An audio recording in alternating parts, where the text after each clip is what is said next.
Hadir Bu, hadir Bu Dokter. Hadir. Ada yang nanya Sivan ya. Oh, ada yang nanya. Siapa Bu? Nado, nado orang Samuan. menanya awak ada bu. Hah? Nado orang menanya awak. Awak kan lah tanya awaknya. Rahmat Bu. Iya. Udah, kita mulai lagi. Ya bu. Baik, saudara semuanya. Assalamualaikum warahmatullahi wabarakatuh. Salam. Baik, alhamdulillahirabbil alamin. Allahumma shalli ala sayyidina Muhammad wa ala ali sayyidina Muhammad. Bismillah fi sadri wa yassir li amri wa hlul 'uqdatam min lisani yafqahu qawli. Baik, saudara semuanya, sebelum nanti hmm, salah seorang pemakalah membaca Al-Quran, Ibu absen dulu ya, yang rajin-rajin nih. Bapak Alimun Fajri, Alhamdulillah hadir Bu. Alhamdulillah. Desra Afriza, belum ada. Pak Desra, Deti Yulia, Hadir Bu. dia ya. Pak Izatul, Pak Izatul, belum juga. Fitri Handayani, Hadir Ibu. oke, terdengar suara serak-serak basahnya ya. Jamaluddin, Hadir bu. Hadir. Hadir. Muhammad Aulia Afdol, Hadir Bu. hadir. Muhammad Taufik, Hadir Bu. hadir. Nur Hidayah, Hadir Bu, hadir. Nggak berdua sekarang. Ya Bu, Nggak berdua sekarang. Bu. Di samping. Apa hal nih terjadi ini? Ini. Ada. Mau menyuruh. Ustazah Rashidah. Ini kabar-kabarnya pemakalah ini Ustazah Rashidah nih. Ada Siva, ada temannya apa pemakalahnya Siva? Iya Bu, bentar dihubungi dulu Bu Dokter. Rita Siska, hadir Bu. hadir ya. Rocky Muslim, Hadir Bu. ada. Lagi di jalan. Oke. Iva Fauzia, ada. Taufik Hidayat, Hadir Bu. mana Taufik Hidayat? Hadir Bu. Nah, lu nampak ya. Yeni Marlina,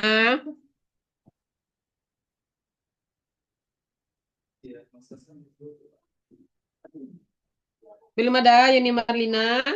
Ada Bu. Ya ada. Oh, Yoga Adiansyah.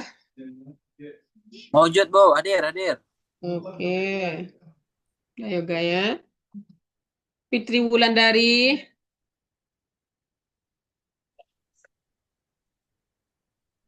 Fitri Wulandari. Hadir Bu, Mana? Oke. hadir Bu. Oke, siap. Berarti yang belum muncul Desra Afriza. Oh, baterai sedikit.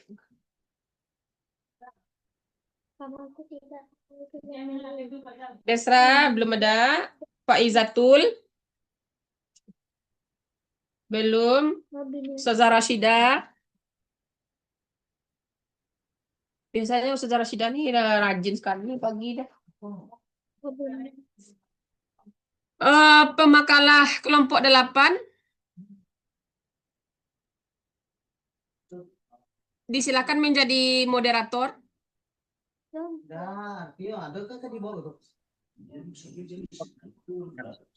Izin Bu Dokter, Bu Roshidah di jalan Bu, mungkin 1 menit lagi sampai Bu. Oh gitu, oke. Oke, kita minta pada moderator kelompok 8 dulu menjadi moderator. Pak Jamal lagi, Pak Jamal. Aku. Oh. Oh iya Ada iya Pak iya. Yoga. Ustaz Jamal jadi moderator tuh, Bu. Oke, silakan. Baik, silakan Ustadz Jamal. Dahulukan minta salah seorang pembekalan baca Al-Quran dulu ya Ustadz Jamal ya. Ya, ya Bu, siap Bu. Baik Bu. Time is your. Baik, bismillahirrahmanirrahim. Assalamualaikum warahmatullahi wabarakatuh. Alhamdulillahi rabbil alamin. Hadana lillahi ma kunna linahtadiya laula an hadanallah. Asyhadu an la ilaha illallah wa asyhadu anna Muhammadan abduhu rasuluh sallallahu alaihi wasallam la nabiyya ba'da. Pada kesempatan kali ini untuk segala mukadimah kita tumpangkan kepada yang telah berlalu. Saatnya kita untuk menampilkan makalah, tapi sebelum makalah ditampilkan yang nanti dipresentasikan oleh Kak Syifa dan Ibu Rashidah, pada awal ini kita minta kepada Kak Syifa untuk membaca wahyu yang diturunkan Allah Subhanahu wa taala Al-Qur'an. Kepada Kak Syifa kita silahkan. Kak Syifa. Ya, moderator udah Ya, dipersilakan ya? Ya, kakak ngaji Kak. Oh, ngaji. Ibu, nanti Umar bermimpi kalau mau tidur di atas. Nanti lah nak. Gimana Umar bermimpi Ya, pagi terus. loh? Wah, sini kangen. Tenang dulu, tenang dulu ya. Begitu takut. Wow.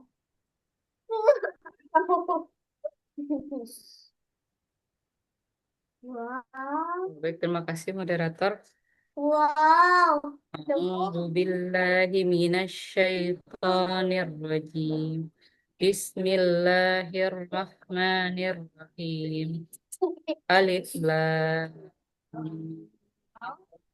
Dzalikal kitabu la raiba fihi hudal lil muttaqin alladzina yu'minuna bil ghaibi wa yuqimunas salata wa mimma razaqnahum yunfikun. والذين يؤمنون بما أنزل إليك وما أنزل من قبلك وبالآخرة هم يوقنون أولئك على هدى من ربهم وأولئك هم المفلحون إن الذين كفروا سواء عليهم أأنذرتهم أم لم تنذرهم لا يؤمنون. Ayahnya bilang ininya bagus sekali. Dikembalikan kepada moderator. Oh ya, wah luar biasa bacaan Al-Qur'annya begitu tenang kami dengar bersama-sama. Semoga dengan Al-Qur'an yang dibaca itu tersentuh hati kita sebagaimana lantunan ayat Al-Kursi, ayat Quran tadi. Selanjutnya yaitu penampilan makalah yang akan disampaikan oleh Kak Syifa dengan Ibu Rashidah. Kepada Kak Syifa dan Ibu Rashidah kita silahkan. Terima kasih moderator atas kesempatannya. Izin Bapak Ibu dan Bu Dokter untuk share PPT. Ya,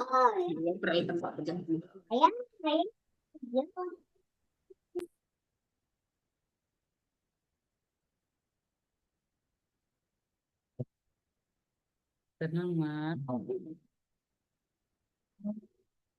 Baik.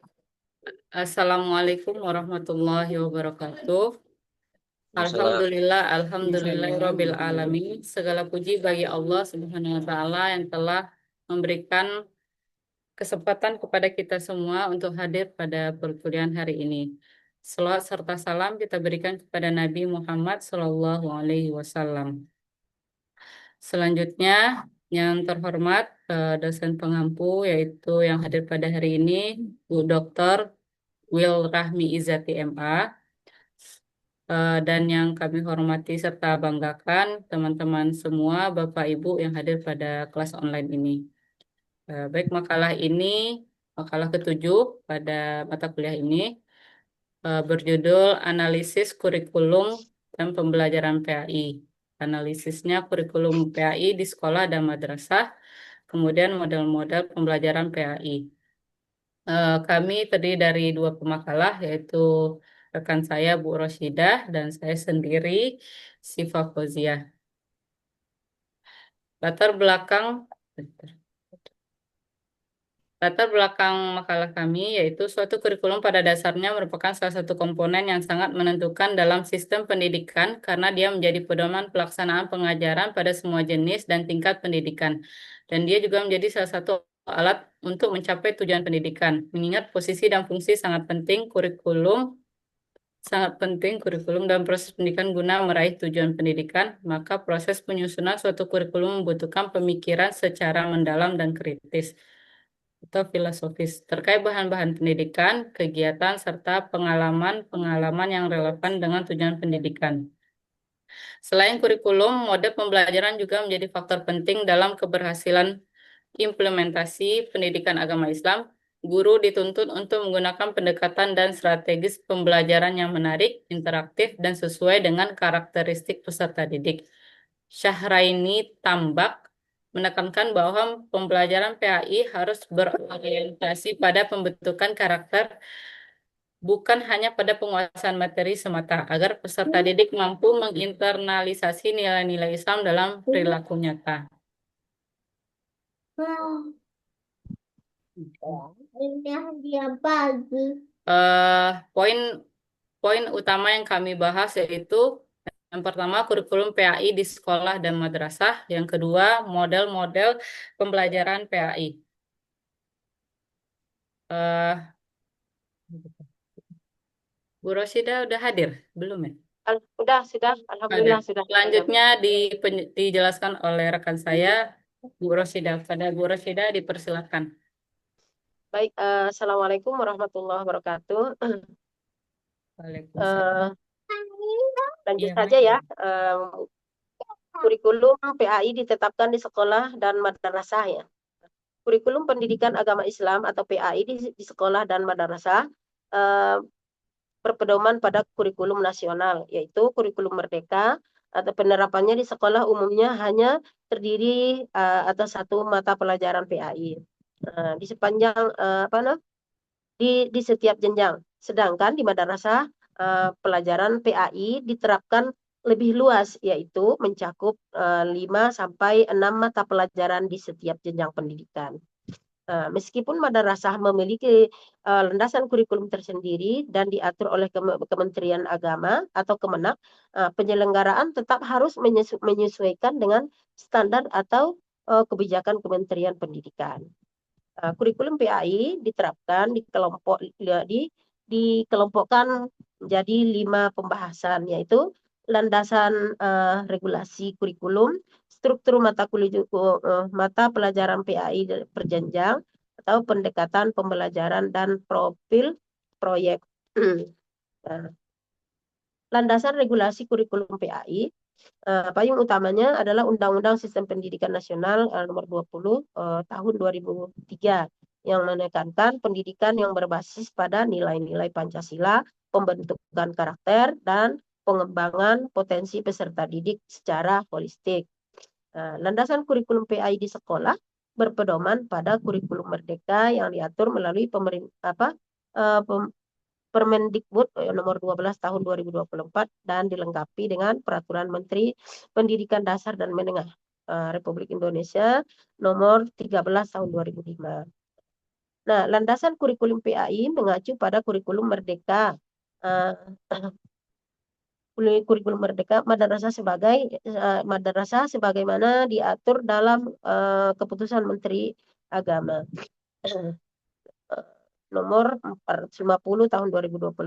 Kurikulum ini dikembangkan oleh Kementerian Agama dengan tujuan untuk menyesuaikan pedoman dan prinsip kurikulum merdeka dengan karakteristik pendidikan Islam, memberikan arah dan struktur yang lebih luas dalam pembelajaran PAI di madrasah. Kemudian dilengkapi dengan keputusan Direktur Jenderal Pendidikan Islam nomor 6077 tentang panduan kurikulum berbasis cinta. Mungkin langsung dulu Ustazah Syifa langsung. Baru nyampe soalnya. Baik Bu Rosidah. Selanjutnya yaitu struktur mata pelajaran per jenjang. Bentar ya. Di sekolah secara umum PAI merupakan mata pelajaran wajib di setiap jenjang pendidik. Iya, ambil nak. Ya, ambil, geser dulu nak. Wajib setiap jenjang pendidikan dari SD, SMP, SMK, SMA maupun sekolah luar atau SLB. Bisa disebut dengan mata pelajaran pendidikan agama Islam dan budi pekerti. Kalau di madrasah, PAI diterapkan secara lebih luas, mencakup 4 hingga 5 mata pelajaran, yaitu pelajarannya akidah akhlak, fikih, Al-Quran hadis, sejarah kebudayaan Islam, bahasa Arab. Kelas 1 sampai kelas 2 SD ada 4 mata pelajaran PAI. Kelas 3 SD sampai MTSN, MA, MK itu ada 5 mata pelajaran PAI. Kemudian yang ketiga, pendekatan pembelajaran mata pelajaran PAI. Di sekolah umum, pendekatan pembelajaran PAI mengikuti arah pembelajaran mendalam atau deep learning, sebagaimana tertuang dalam Peraturan Menteri Pendidikan Dasar dan Menengah Republik Indonesia tahun nomor 13. Ini menekankan pemahaman yang bermakna dan keterkaitan antar konsep keagamaan dengan konteks kehidupan nyata peserta didik. Ajaran Islam tetapi juga mampu menerapkan nilai-nilai keagamaan dan kehidupan sehari-hari. Kalau untuk di madrasah itu berdasarkan KMA nomor 450 tahun 2024 tentang pedoman implementasi kurikulum madrasah serta kurikulum berbasis cinta nomor 6055 tahun 2005 tentang kebijakan bidang kurikulum. Regulasi ini menjadi dasar penguatan arah pembelajaran PAI yang bersifat komprehensif, kontekstual, dan berorientasi pada nilai-nilai Islam rahmatan lil alamin. Yang keempat yaitu profil proyek berdasarkan Permendikbud nomor 13 tahun 2025, penyesuaian kurikulum pada jenjang pendidikan dasar dan menengah. Profil proyek di sekolah umum berfungsi sebagai media penguatan nilai dan karakter peserta didik. Lebih kepada 8 dimensi profil lulusan. Kalau di madrasah itu profil proyeknya berdasarkan regulasi yang tadi juga, yaitu profil pelajar rahmatan lil alamin. Lanjut kepada model-model pembelajaran PAI. Berdasarkan kerangka dalam buku Model of Teaching, model pembelajaran dikelompokkan ke dalam beberapa kategori, yaitu kategori model sosial, model pemrosesan informasi, model personal, model sistem perilaku, kemudian yang kelima model sintesis. Pada model sosial, itu bercirikan interaksi sosial, kerjasama, tanggung jawab kelompok, dan keterampilan komunikasi. Yang kami dapatkan itu ada 3, cooperative learning, think per share, role playing. Cooperative learning itu dia menekankan kerjasama dalam kelompok. Think per share itu juga kerjasama dalam kelompok, tapi hanya 2 orang isinya. Terus role playing itu bermain peran, dibutuhkan juga kelompok berdiskusi. Selanjutnya kategori model pemrosesan informasi.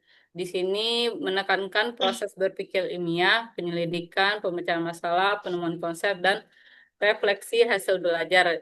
Kami mendapatkannya itu ada 4 model pembelajaran, yaitu inquiry learning. Ini menekankan pada penyelidikan, proses belajarnya itu pada penyelidikan. Terus yang discovery learning itu pada penemuan konsep. Problem based learning itu lebih diawali dengan adanya permasalahan atau problem, kemudian nanti ada solusi dari siswanya. Yang keempat, project based learning itu berbasis project. Jadi pembelajarannya dimulai dari ada sebuah project. Yang ketiga, kategori model personal atau pribadi. Ini fokusnya kepada perkembangan pribadi, kesadaran diri, nilai, dan aktualisasi diri peserta didik. Yang yang kami dapatkan itu ada dua, humanistic learning. Humanistik itu menekankan pada penciptaan lingkungan belajar yang empati dan menghargai keunikan setiap individu. Kalau yang value clarification teknik itu lebih pada mengenali, memahami nilai-nilai. Jadi di dalamnya tuh siswa memilih, terus menghargai nilai itu, kemudian mengamalkannya. Yang keempat, kategori model sistem perilaku. Ini fokusnya kepada perilaku terukur, penggunaan penguatan dan penguatan pembelajaran langsung. Di sini ada dua yang kami dapati, yaitu master learning dan simulasi training. Iya, iya. Ya, master learning ini yaitu menekankan setiap peserta didik mempunyai potensi yang sama dengan cukup serta dukungan dari gurunya. Kalau simulasi training itu menekankan pada pelaksanaan pembelajaran langsung. Kayak kita manasik haji, langsung kita belajar manasik haji kayak gitu. Lanjut ke yang kelima, kategori model sintesis atau integrasi modern. Kami mendapatkannya ada 3, contextual teaching and learning (CTL). Yang contextual teaching learning ini mengaitkan konsep materi dengan kehidupan nyata siswa. Terus kalau yang blended learning itu campuran online sama offline. Jadi ada kalanya dia online, ada kalanya dia offline. Terus hybrid learning itu di waktu yang sama ada online dan offline. Jadi ada di kelas yang sama itu ada online, ada offline. Ada yang pakai Zoom dan juga ada yang ada yang online, ada yang offline langsung datang. Itu dari kami. Sekian, terima kasih. Dikembalikan kepada moderator. Baik, terima kasih dari Bu Siva dan Ibu Rasidah yang telah menjelaskan makalahnya kepada kita bersama. Selanjutnya kita buka sesi kritik dan saran. Nah, kepada teman-teman yang kepengen mengkritik, pengen memberikan saran, silakan. Kalau enggak ya enggak apa-apa. Tapi kasihlah. Kalau enggak Enggak ada yang bagus mau ya. gimana? Sekali-sekali kasih bagus semua lah. Nah, Iya, Ibu banyak kali Rasidah ingin dibantah tuh. Tanya aja lah, ini betul atau enggak nih? Ya kan bisa jadi kayak gitu kan. Nah, sepertinya enggak ada. Berarti kalau enggak Itu ada ada biasanya Pak Afdal, Ustaz. Tunjuk Pak tangan. Afdal. Oh iya. Ayo Pak Afdal, silakan Pak.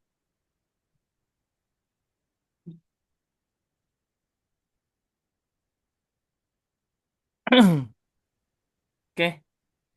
Assalamualaikum warahmatullahi wabarakatuh. Waalaikumsalam. Waalaikumsalam warahmatullahi wabarakatuh. Ini entah kenapa saya merasa pembahasan kali ini lebih berat daripada sebelum-sebelumnya. Dan saya lihat makalah Ibu Sipa ini, Masya Allah, panjang sekali. Banyak isinya. Oke. Makalah terbanyak sepanjang Iya, perkuliahan S2. sepanjang perkuliahan. Oke, saya mau bertanya tentang value clarification technique. Nah, jadi tentang value clarification teknik ini kan pemakalah mengatakan di sini bahwasanya penulis mengartikan VCT ini merupakan model pembelajaran yang membantu siswa mengidentifikasi, menganalisis, dan menentukan sikap berdasarkan nilai-nilai yang diajarkan dalam Islam. Nah, lalu di sini ada contoh guru memberikan kasus moral, misal kejujuran dalam ujian, lalu siswa mendiskusikan pilihan sikap dan konsekuensi sesuai prinsip Islam dan guru membimbing refleksi memperkuat pemahaman nilai. Nah, pertanyaannya di sekolah-sekolah umum saat ini seperti yang Ini sudah pertanyaan nih, enggak ada lagi yang perlu diapakan ya? Ya Bu, sudah kritik saran, Bu. Ya, enggak ada kritik saran lagi. Agak payah mengkritiknya, Bu. Mungkin sarannya kepada teman-teman semuanya diikuti makalah ini. Ini bagus ini, banyak apanya. Bisa langsung jadi buku ini. ya. Saking banyaknya makalah apanya. Iya. Jangan-jangan nih ada bantuan dari seseorang nih. Asik.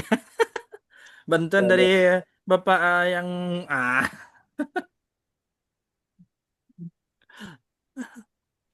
Ya, jadi diharapkan seperti ini makalahnya yang lainnya. Ikuti ini bagus ini. Oh ya Bu, Masya Allah, betul, Bu. Awak dari mencalik saja lah bentuk makalah anak S3, Bu. Jadi rasanya nak deng, langsung aja tanya lah ya, nak deng kan perlu dikritik lah ya. Yuk. Ya lanjutlah, Abdul. Maaf Pak Jamal. Nah, jadi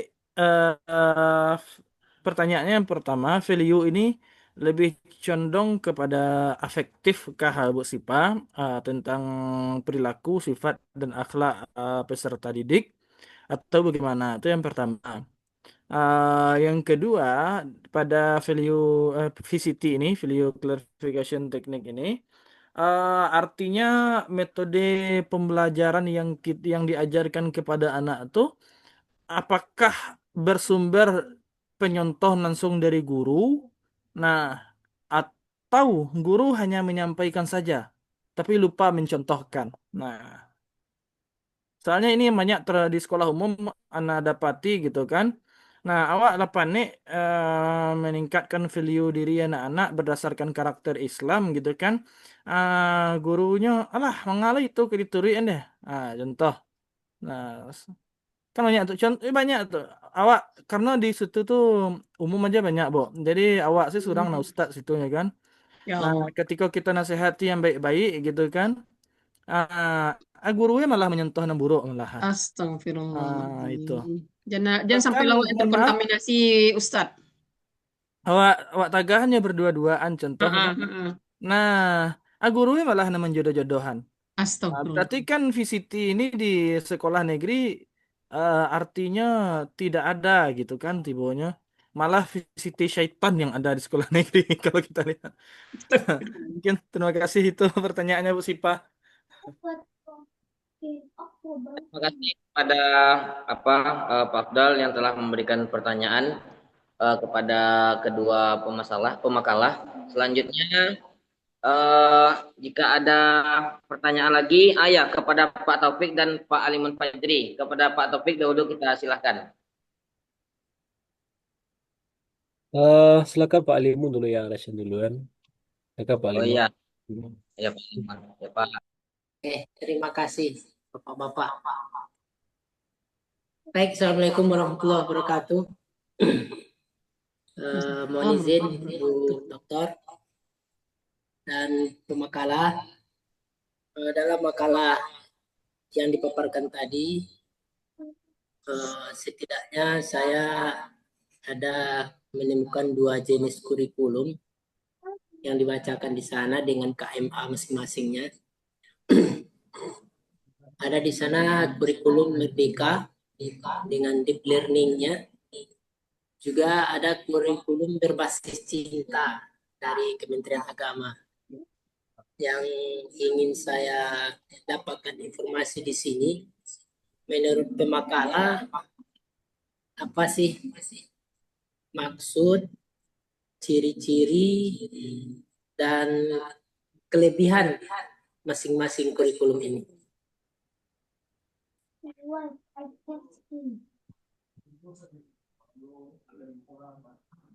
Jadi yang ingin saya tanyakan, dari kurikulum Merdeka dan kurikulum berbasis cinta tadi, yang ingin saya tahu apa maksud dari kurikulum tersebut, kemudian apa ciri-ciri dan apa kelebihan masing-masingnya.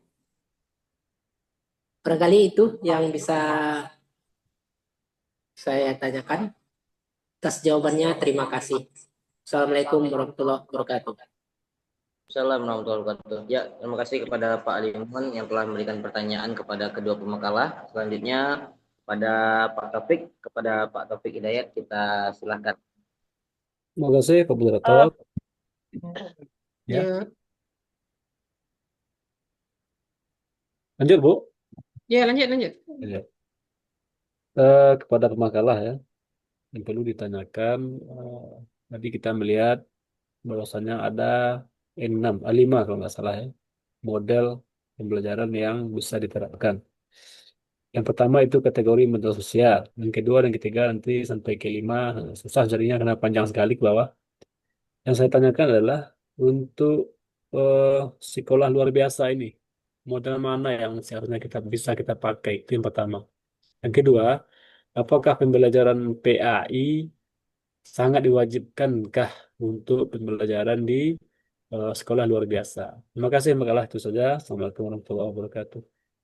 Izin Pak Taufik, yang kedua apa tadi? Ya, Pak Alimun tadi ya, Pak Alimun Fajri. sudah. Nah, baik saya akan mengulas kembali. Eh, kita tutup dulu pertanyaan sampai di sini. Nanti sekiranya ada waktu silakan bertanya lagi. Tadi pertanyaan pertama dari Pak Afdal tentang yang saya tangkap ya, mungkin ada yang kurang nanti silakan ditambahkan tentang video PCT. Apakah metode itu langsung diterapkan oleh pendidik atau guru atau hanya menyampaikan saja? Itu sih yang saya tangkap. Mungkin nanti bisa ditambahkan melalui chat atau lain sebagainya. Lalu kemudian yang kedua itu dari Pak Limun Fajri. Menurut kedua pemakalah, apakah maksud, ciri-ciri dan kelebihan dari merdeka dan cinta kurikulumnya? Nah, itu nanti bisa dijelaskan juga. Dan yang ketiga, tadi kan Pak Taufik telah menyampaikan bahwasanya ada 6 metode yang bisa diterapkan. Nah, itu awal pertanyaan beliau. Untuk SLB, itu tuh metode mana yang pas di antara yang 6 tersebut? Dan apakah pelajaran PAI itu diwajibkan juga untuk SLB? Seberapa penting itu?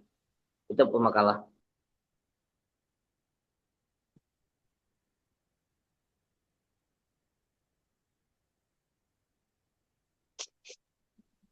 Ya, sambil menunggu pemakalah berapa mencari jawaban, kita teman-teman kepada Bapak Ibu semua silahkan nanti turut membantu memberikan pertolongan kepada pemakalah kita.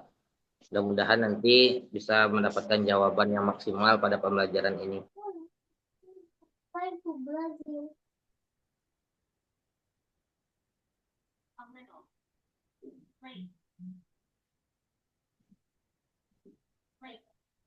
Diharapkan juga teman-teman yang lain ikut mencari jawabannya, nanti bisa untuk menambahkan.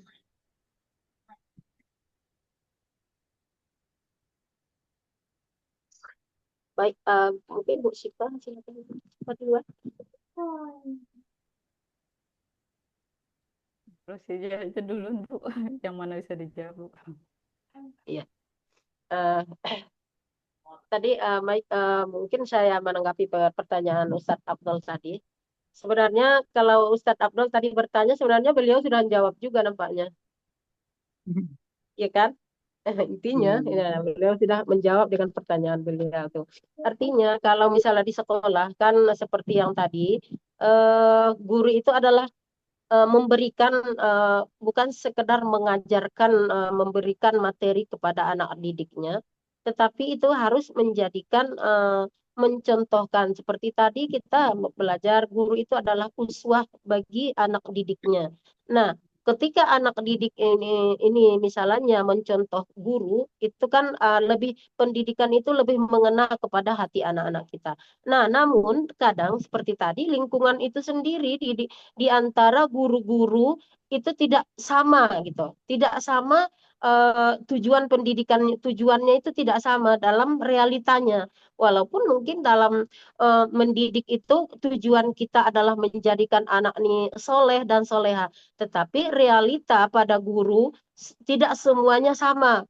Nah, begitu di situ saya melihat dari pertanyaan Ustadz Abdul tadi, ada sebahagian guru itu membolehkan pacaran, maaf, maaf bahasa ya, pacaran pada lokasi sekolah.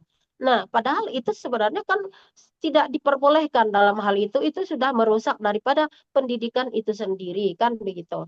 Nah, bagaimana caranya? Berarti di sini adalah peran guru yang sangat penting. Nah, mungkin di sini perlu pendidikan guru lagi dan pelatihan-pelatihan untuk bagaimana mengintegrasikan nilai-nilai agama itu kepada pendidikan itu sendiri. Nah, itu mungkin sedikit jawaban dari saya. Mohon maaf. Ya.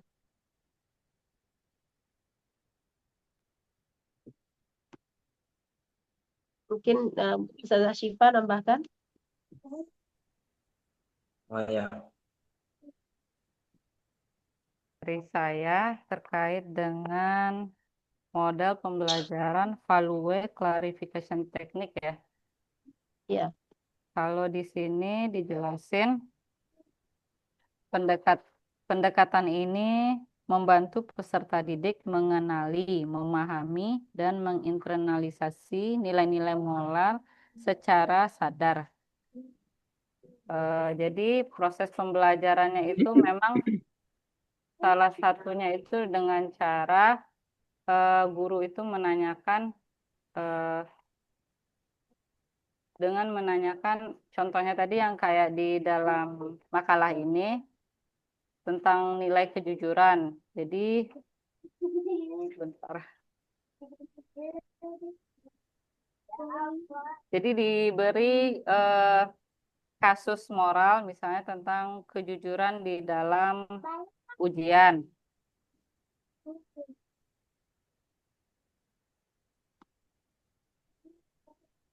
Tenang dulu sebentar ya. Jadi gurunya itu menceritakan kisah. Jadi ditanyakan kepada muridnya, menurut anak-anak gimana? Nah, disinilah proses pembelajarannya itu siswa tuh nggak dipaksa memilih mau jujur atau tidak jujur kayak gitu. Jadi menghargai pendapatnya. Di sini modelnya tuh seperti itu ya. Ditanyakan, terus nanti dijawab. Setelah dia memilih jawaban itu, dia bisa mempertanggungjawabkannya dan menjelaskannya kayak gitu. Terus lebih ke efektif apa sih tadi yang ditanya Sabda tuh? Apakah ini efektif apa sih? Kognitif efektif itu ya? Jatuhnya mungkin iya sih, lebih ke sikap yang dikembangkan di mode pembelajaran ini. Terus yang kedua, kalau gurunya tidak mencontohkan gimana gitu ya. Kalau menurut saya secara pribadi tentu itu salah ya. Kita mengajarkan murid hal yang baik, tapi diri kita sendiri tidak mencontohkannya gitu. Malahan menjuruskan murid itu sendiri ke hal yang salah kayak gitu. Jadi kalau bisa mungkin saya secara pribadi dan Bapak Ibu sebagai guru, kalau bisa apa yang kita sampaikan juga kita terapkan di diri kita sendiri. Itu jawaban dari saya, Pak Afdal. Mungkin bisa ditambahkan oleh teman-teman semua dan mungkin juga bisa dilengkapi oleh yang lain. Terima kasih. Ya, baik. Terima kasih kepada Ibu Rashidah dan Ibu Syifa yang telah memberikan jawaban kepada Pak Afdal. Bagaimana Pak Afdal terkait tentang dua jawaban yang diberikan oleh kedua ibu kita tadi? Oke, semoga ada tambahan dari kawan-kawan yang lain dulu, Ustaz Jamal. Oke. Baik, terima kasih Pak Abdal. Gimana Bapak Ibu kawan-kawan semuanya? Ada enggak yang ingin ditambahkan? Tambahkanlah. Ini bantu misalnya kan. Nah, ada dari Ibu Fitri Wulandari. Ya, kepada Ibu Fitri Wulandari, silakan. Baik, terima kasih moderator. Izin untuk menambahkan terkait pertanyaan dari Pak Afdal. Sepakat dengan yang disampaikan oleh pemakalah, bahwasanya VCT ini tuh kan model model pembelajaran begitu ya. Jadi kita harus tahu dulu pondasinya Bapak Ibu. VCT itu bagaimana kita menerapkan model pembelajaran di kelas, bagaimana agar anak bisa memunculkan, menyadari nilai yang ada dalam dirinya gitu kan. Kalau yang tadi disampaikan Pak Afdal lebih ke studi kasus, agak loncat langsung gitu. Jadi itu juga oke gitu ya, tapi kita perlu tahu dulu pondasinya nih, agar kita tahu dan bisa melaksanakan VCT di kelas. Kita kan mau setiap model, setiap strategi, setiap metode yang kita dapatkan di pembelajaran di perkuliahan ini, bisa kita terapkan dalam kelas-kelas kita nanti. Nah, sepakat dengan yang telah dipaparkan oleh pemakalah VCT ini, sebagai contoh mungkin kalau tadi Bu Siva mencontohkan dengan ujian, kalau di sini saya mencontohkan seperti kita bisa bikin simulasi mungkin ya. Simulasi di mana ketika ada HP yang terlantar atau terletak dalam sebuah kelas gitu. Tidak diketahui HP itu milik siapa atau uang lah mungkin. Uang 100.000 bagi anak SD kan gede itu ya.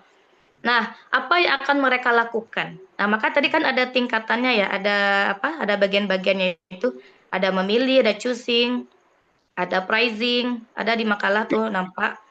Nah, bagaimana yang akan mereka pilih? Apakah mereka akan menyimpan sendiri tanpa bilang guru dan yang lain, atau mereka melaporkan? Nah, itu yang mau kita munculkan dari anak lewat model VCT ini. Itu dia. Kalau terkait studi kasus tadi, bagaimana di sekolah-sekolah ataupun di tempat-tempat lain yang ternyata pendidiknya yang tidak memberikan teladan. Nah, itu kan lebih kepada profesionalitas seorang guru. Profesionalitas seorang guru dan juga integritas moral seorang guru gitu. Salah memang jika seorang guru bermudah-mudah dalam bercanda yang seperti itu. Nah, nanti kalau antum ganggu-ganggu dia, nanti antum suka sama dia nanti. Nah, kayak gitu-gitu kan kita mudah dari mulut kita keluar gitu ya. Itu kan lebih dari keprofesionalitasan seorang guru. Sebagai guru tentu nggak boleh, karena kita punya kode etik, kita punya adab yang ta'adib tadi juga udah bahas kan di awal. Bagaimana kita sebagai guru bisa konsisten dengan nilai-nilai yang kita ajarkan. Percuma kita punya model ataupun strategi ataupun metode yang maha dahsyat, tapi kalau teladan dari kitanya tidak kita berikan, maka ya sama aja berisi tapi tak bermakna, mungkin begitu kurang lebih penambahannya. Dikembalikan kepada moderator. Terima kasih ya Pak Ibu.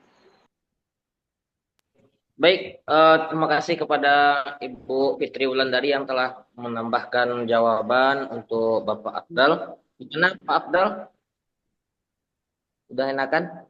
Alhamdulillah. Kita juga minta nanti keterangan dari Ibu dokter kita. Tapi sejauh ini jawaban atas pemakalah dan penambah. Terima kasih kita ucapkan Bu Rosida, Bu Sipan, Bu Fitri Wulandari. Semoga berkah barokah, didapat gandakan Amin. rezekinya, diajak pergi umrah Reza Jamal. Amin. Amin. Lo ke umroh lo jadinya. Ke umroh lagi. Kok jauh. Iya itu betul juga itu pendidikan juga. Ya, hampir saja melebar. Baik, selanjutnya untuk jawaban dari Pak Alimus Fajri, Pak Taufik Hidayat, disilakan kepada pemakalah untuk disampaikan. Baik, sedikit ya dari Ustadz Alimun Fajri tadi ya, apa kelebihan kurikulum di antara kurikulum yang disampaikan tadi ya, termasuk sedikit mungkin saya jawab. Ibaratnya ada kurikulum 13 kan tadi, itu tadi atau kurikulum berbasis cinta gitu dan ciri-cirinya itu tadi pertanyaan Ustadz Alimun kan? Iya, Tidak Bu. salah? Iya, Ah, ah. benar. Nah, kalau di sini kita lihat kurikulum 13 itu adalah memang pendidikan itu membentuk karakter, budi pekerti dan diintegrasikan kepada semua pelajaran gitu dah. Nah, seperti kami di sini pembelajaran itu memang dipadukan dengan pendidikan apa namanya itu ada setiap pendidikan itu ada keislamannya gitu. Nah, itu kalau di sini seperti itu. Nah, diintegrasikan dengan nilai-nilai keislaman kan gitu. Nah, adapun kurikulum cinta itu ya yang saya tangkap sedikit itu kurikulum cinta itu adalah penekanannya juga kepada empati gitu. Bukan hanya sekedar anak-anak itu misalnya mengetahui dan bisa bernilai tinggi, tapi rasa empatinya muncul gitu. Nah, ini kadang yang agak susah kita mendapatkan nilai empati ini di kalangan anak-anak kita gitu. Contohnya kan perhatian kepada teman, sesama teman ataupun kepada gurunya gitu. Itu sedikit ciri-cirinya antara kurikulum 13 dan kurikulum berbasis cinta ini. Jadi kurikulum berbasis cinta ini pada pendekanannya adalah kepada empati gitu. Dan kerjasamanya juga gitu. Nah, itu mungkin sedikit dari saya. Oh, itu belum jauh dari kesempurnaan sebenarnya. Lanjut, mungkin Ustazah Syifa nambahkan. Ya, makasih Ibu. Lanjut kepada Kak Syifa yang menambahkan. Kurikulum, oke. Yang kita bahas ini adalah kurikulum Merdeka sama kurikulum Oh, KMA yang dari. Gak apa-apa, Bu. Maksudnya ke sana kan ya, Bu ya. iya, iya, iya. Kayak yang saya tangkap Kurikulum dari Merdeka tadi ya? Oh iya, Merdeka ya. yang saya tangkap itu dari pertanyaan Pak Alimun adalah maksud dari kurikulum masing-masing ini, terus ciri-cirinya dan kelebihannya. Mungkin kelebihannya udah disampaikan oleh Bu Roshidah ya. Kalau maksudnya, kalau yang saya baca, sebentar. Kalau yang saya baca untuk kurikulum Merdeka disempurnakan. Awalnya kan kurikulum Merdeka ini di peraturan nomor 12 tahun 2024 itu Menteri Pendidikan dan apa tuh yang pokoknya ada ristek-ristek itu riset.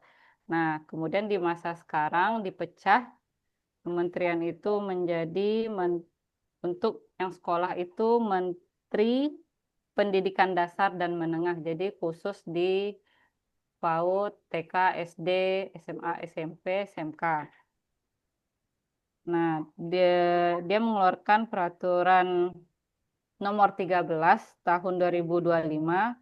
Jadi ini landasan resmi. Saya baca aja ya, Pak. Jadi ini landasan resmi bagi penyusunan, pelaksanaan, dan evaluasi pembelajaran secara umum dan juga khususnya PAI di sekolah-sekolah di seluruh Indonesia. Di dalamnya itu menetapkan kerangka kompetensi inti, fase pembelajaran A sampai F, terus capaian pembelajaran, dan metode fleksibel. Metodenya itu lebih ke deep learning, pembelajaran mendalam. Dan fokusnya itu ke, kalau dulu mungkin profil Pancasila ya, kalau sekarang itu namanya 8 dimensi profil lulusan. Itu ada, tunggu. Wah, banyak ini. Jadi profil 8 itu, 8 dimensi itu ada di dalam undang-undangnya ini ya. Yang pertama itu keimanan dan ketakwaan kepada Tuhan Yang Maha Esa. Kedua, kewarganegaraan. Ketiga, penalaran kritis. Keempat, kreativitas. Kelima, kolaborasi. Keenam, kemandirian. Ketujuh, kesehatan. Kedelapan, komunikasi. Itu yang dari apa tadi? yang nomor 13 tahun 2025. Untuk yang KMA nomor 450 tahun 2024 itu dikeluarkan sebelum presiden yang sekarang ini, itu tentang pedoman implementasi kurikulum di madrasah. Jadi di sana itu dijelaskan secara detail apa aja porsi-porsi pelajarannya itu. Jadi karena kita membahas PAI, di dalam situ tuh ada dijelaskan porsi-porsinya berapa dalam setahun itu pembelajaran yang diberikan PAI-nya. Nah, PAI-nya tadi sudah dijelaskan bahwa PAI di dalam madrasah itu ada 4-5. Yang 4 itu hanya kelas 1 sampai kelas 2 SD, selebihnya 5 mata pelajaran khusus untuk PAI saja. Nah, yang ini nih itu dia bergabung dengan yang kurikulum berbasis cinta. Kurikulum berbasis cinta ini sebenarnya lebih menekankan kepada cara guru untuk menyampaikan materi. Kayak gitu sih yang saya tangkap. Jadi juga mengeluarkan peraturan juga, yaitu kurikulum berbasis cinta ini sebenarnya cuman nanti di bagian ada sih di dalam ininya ya, peraturannya itu ada contoh-contohnya pencapaiannya. Kalau kurikulum berbasis cinta tuh ini gitu. Lebih kepada kalau dalam mode pembelajaran itu lebih kepada pribadi anak itu empatinya dibangun, terus kesadaran dirinya itu dibangun kayak gitu. Dan di dalam peraturan ini yang KMA dan KBC ini itu ada profil proyek Rahmatan lil Alamin, profil proyek pelajar Rahmatan lil Alamin. Lebih ke sana. Itu sih dari saya, itu mungkin bisa disempurnakan oleh yang lain, oleh teman-teman yang lain, atau Ya, ya. terima kasih kepada dan Ibu Rasidah yang telah memberikan jawaban yang sangat lebar. Ya, selanjutnya ditambahkan juga di support system oleh Kak Fitri Handayani yang telah bergejolak di ujung sana. Dan juga nanti juga kepada Kak Fitri, kita silahkan. Izin moderator tadi yang duluan Pak Rocky Muslim. Oh iya, maaf kepada Pak Rocky, kita silahkan. Baik, ini mungkin lebih melebar kayaknya. Jangan lebar-lebar lagi. Jadi kita bisa lebih holistik nanti ya pemahamannya ini. Jadi kalau kurikulum merdeka itu tujuan sebenarnya filosofinya kalau kita lihat-lihat dan kita pantau itu mengarahkan kepada potensi individu ya. Jadi bagaimana potensi individu itu bisa terasa lebih baik dan lebih maksimal. Kemudian dari segi pengalaman belajar juga diminta harapannya kepada peserta didik agar pengalaman itu bisa dijadikan nilai-nilai dalam kehidupan sehari-hari. Terus dalam kurikulum merdeka juga pembelajaran harus relevan dengan konteks nyata. Dalam artian tidak hanya sekedar memecahkan masalah, dalam artian tidak hanya pemenuhan silabus saja gitu, tapi pembelajaran harus relevan dalam kehidupan sehari-hari. Itu dari kurikulum merdeka. Secara tujuan filosofis kurikulum merdeka ini adalah untuk memberdayakan peserta didik, kemudian menekankan kedalaman materi. Kemudian harapannya ini dalam penerapan proyek profil Pancasila. Jadi tujuan kurikulum merdeka itu ya proyek Pancasila, karena dipandang untuk upaya menanamkan karakter seperti melatih kepedulian sosial, kreativitas dan lain sebagainya. Kalau paradigma tentang karakter apa namanya? Tadi ada kurikulum berbasis cinta.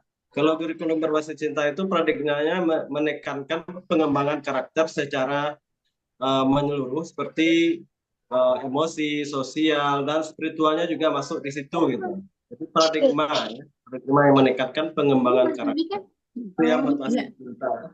Gitu saja tambahannya, kembali kepada moderator. Wah, terima kasih. Rocky. Luar biasa, Pak Rocky. Yuk, selanjutnya kita silakan kepada Kak Fitri. Pada Kak Fitri, kita silakan. Terima kasih kepada moderator yang telah memberikan kesempatan kepada saya. Di sini saya sedikit menambahkan ya, walaupun tadi udah panjang lebar jawaban yang diberikan, tapi di sini saya juga ingin memberikan pendapat saya. Saya tadi sebenarnya sepakat dengan Ibu Syifa.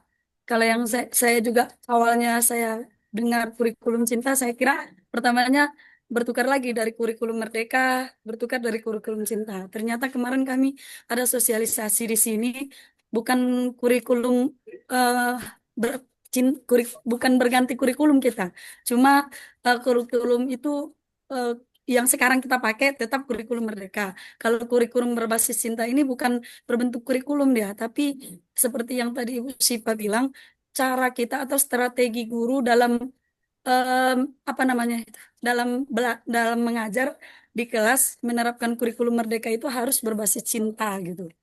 Salah satunya kalau karakteristik kemarin sebenarnya di pertemuan pertama Pak Kosim udah menyampaikan sedikit dari karakteristik kurikulum merdeka. Yang pertama itu berbasis project. Kurikulum merdeka itu berbasis project. Kenapa saya bilang seperti itu?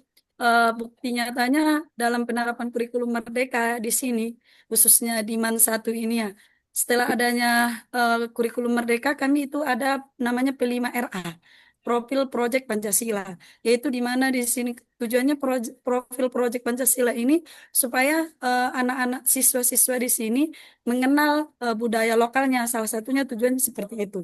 Jadi proyek kami itu kalau P5RA untuk awal kemarin itu kami mengenalkan tentang apa namanya cerita cerita lokal, cerita rakyat di sini. Jadi ada materi-materi yang disampaikan di kelas, terus nanti akan didramakan ceritanya gitu oleh siswa-siswa gitu. Kalau sekarang kami proyeknya itu tentang masakan Nusantara gitu. Jadi berbeda nanti temanya di semester 1, semester 2, di kelas 10, kelas 11, dan kelas 12. Kalau untuk sekarang proyeknya itu proyek masakan Nusantara gitu. Jadi anak-anak itu nanti eh akan belajar memasak, mengenali masakan gitu kan. Terus nanti akan ada bazarnya, dibazarkan gitu. Itu proyek kalau yang saya tahu di kurikulum Merdeka. Terus fokus materi esensial. Kalau di kurikulum Merdeka ini dia bisa kita milih-milih materi gitu. Walaupun seandainya di LKS itu sudah disusun bab 1, bab 2, bab 3 sampai bab 5 gitu kan. Tapi kita boleh milih mana kira-kira yang paling penting ini diajarkan. Contoh kalau seandainya ini di ya, bentar lagi kan 12 bulan Desember ya, hari Natal gitu. Bisa kita angkat, oh ini cocok ini kayaknya di semester ini kita ajarkan tentang toleransi beragama. Salah satunya kan ada nanti hukum mengucapkan selamat hari Natal gimana biar anak-anak lebih paham gitu kan. Terus ada fleksibel, fleksibel juga sama tadi materinya juga bisa kita pilih-pilih mana yang paling penting. Terus berpusat pada siswa. Itu karakteristik eh, kurikulum merdeka. Kalau berbasis cinta ini penerapannya dalam kelas itu kita memang harus menggunakan cinta, kasih sayang, empati gitu ya. Salah satunya tadi yang saya tahu panca cinta katanya. Jadi kita harus menerapkan mengenalkan kepada cinta kepada Allah dan Rasul, kepada ilmu, kepada diri sendiri, sesama dan tanah air gitulah. Itu. Jadi kita mengajar itu dengan cinta. Salah satu kemarin yang sosialisasi yang saya tanggap ya di sini dari Kemenak itu katanya kalau kita berbasis cinta ini nggak ada lagi kata-kata sumpah serapah guru gitu kan. Kalau seandainya murid itu tidak dapat atau tertidur di kelas nggak ada lagi kayak dihukum berdiri gitu kan atau yang lain-lain lah. Tapi dengan cinta gitu. Itu yang saya pahami dari karakteristik dari kurikulum Merdeka dan kurikulum berbasis cinta. Saya kembalikan kepada moderator.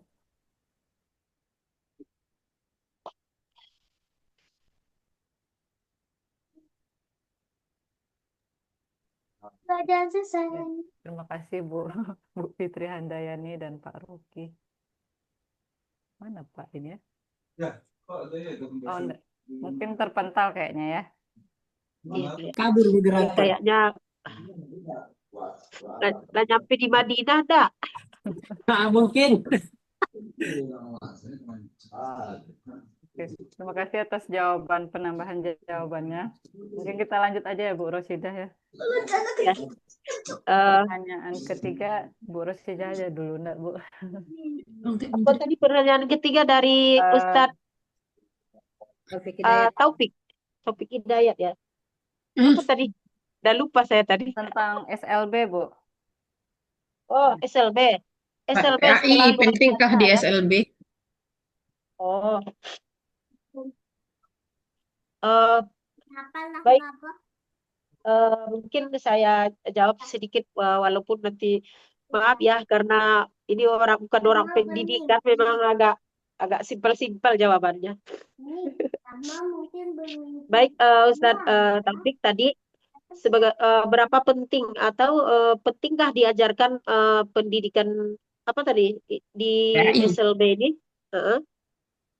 Tentu kalau kita melihat dari segala aspeknya, tentu pendidikan apa tuh sangat penting. Mereka kan SLB ini kan walaupun ada misalnya kita katakan itu kekurangan, tetapi kan itu seperti kita juga manusia biasa. Cuman disesuaikan mungkin dengan kebutuhan mereka, gitu begitu. Nah, dengan kebutuhan yang sesuai dengan anak-anak didiknya gitu. Nah, jadi di sini lebih sangat penting mungkin cara yang harus kita dapatkan untuk memberikan pendidikan buat anak-anak SLB ini gitu. Nah, jadi tidak seperti orang peserta didik biasa begitu. Nah, jadi ini kan ada trik-trik tersendiri untuk mengajarkan pendidikan di sekolah SLB ini. Itu mungkin tambahan sedikit dari saya. Baik, terima kasih kepada Ibu Rosidah. Bagaimana Pak Taufik terkait tentang jawaban dari Terima kasih Bu Rosidah Belum, saya jawabannya. belum. Itu jawabannya pertanyaan kedua tadi ya. Kak Syifa, silakan Kak. Ayo, Kak. Tambahkan Kak Syifa dulu, Kak Oh Syifa. ya, silakan. Oke. Pertanyaan dari Ustadz Taufik itu ada dua ya. Model apa yang cocok? Nah, pertanyaan yang keduanya sudah dijawab oleh Bu Rosidah. Terus apakah wajib PAI ini di SLB? Oke, pertanyaan yang pertama saya jawab. Model yang cocok mungkin kalau dari saya pribadi itu simulasi role playing. Kalau di sini tuh bagian sosial ya. Nah, itu tuh bermain peran. Karena kan di SLB kan beda-beda ya ininya keunikan mereka masing-masing kayak gitu. Kalau sebentar dulu. Kalau saya lebih condong ke sana role playing, bermain peran. Jadi mereka bisa memerankan apa gitu, nanti gurunya mengarahkan. Nah, nanti mereka berdiskusi tentang peran itu kayak gitu. Mungkin bisa juga master learning. Kayaknya itu hal yang biasa dilakukan di pembelajaran secara umum. Master learning itu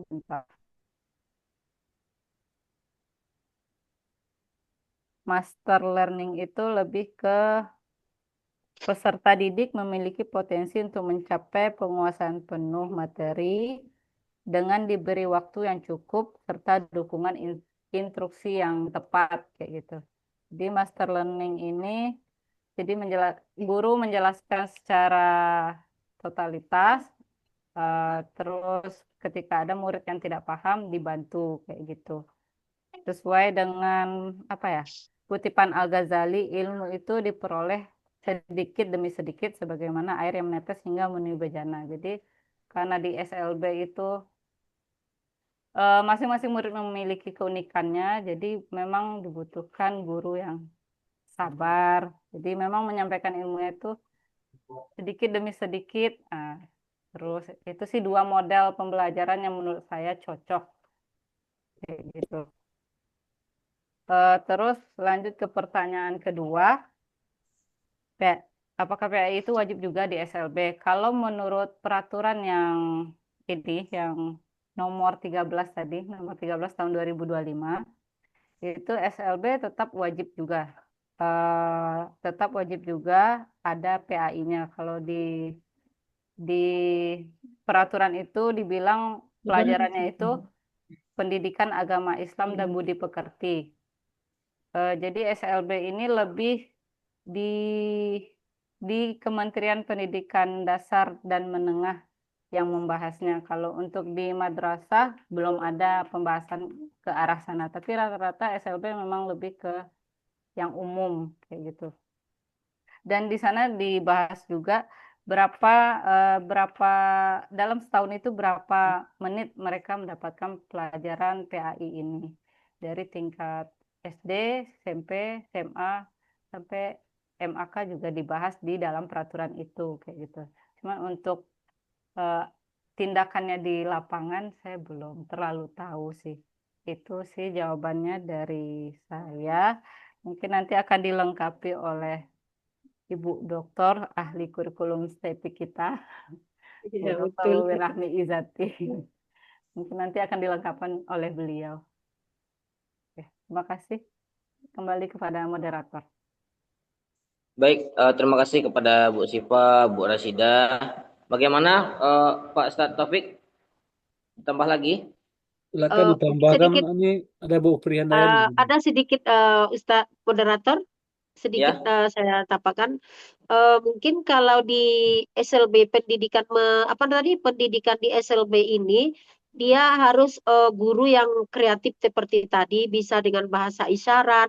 Contoh misalnya menanamkan pendidikan itu harus memang contoh mencontohkan gitu dengan bahasa isyarat atau gambar-gambar atau dengan bahasa-bahasa yang mereka pahami gitu.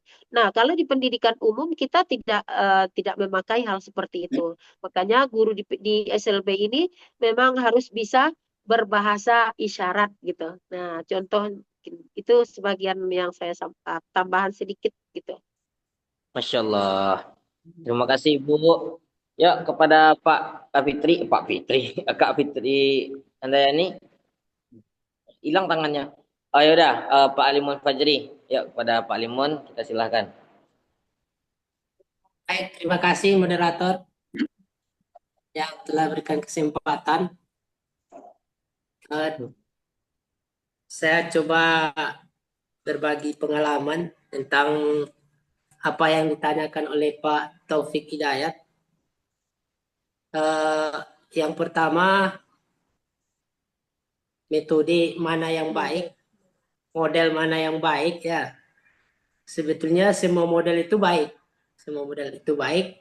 Tergantung kita lihat kondisi di lapangan, model yang mana yang dibutuhkan.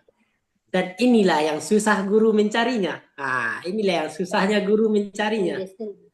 Guru itu maunya simpel hari ini, Pak. Maunya guru itu dilemparkan buku ke kelas, dia duduk-duduk main HP gitu kan. Atau yang berbisnis, dia sibuk bisnisnya kan gitu kan. Maunya guru hari ini, tapi nggak semua guru ya. Nggak seperti kalau Bu Wulandari sama Bu Fitri Handayani, dia guru yang benar itu kan. Tapi secara umum guru inginnya simpel hari ini. Dan panggilan mendidik itu sudah mulai luntur hari ini. Jadi guru itu nggak mau bingung pilih model, nggak mau bingung pilih pendekatan, metode apapun nggak. Dia ingin simpel aja. Apalagi belakangan timbul modul-modul itu. Anak disuruh latihan setiap hari, latihan gitu. Sebetulnya itu nggak baik kan. Jadi model apa saja sebetulnya baik dan tinggal gurunya lagi. Profesional nggak gurunya. Itu yang pertama. Kemudian tentang PAI penting nggak diajarkan di SLB? Itu kalau PAI itu tergantung masanya, Pak. Saya rasa kalau Bapak jalan panjang itu Islam semua di sana. Islam di semua dan pasti ngajarkan PAI walaupun dia SLB gitu kan.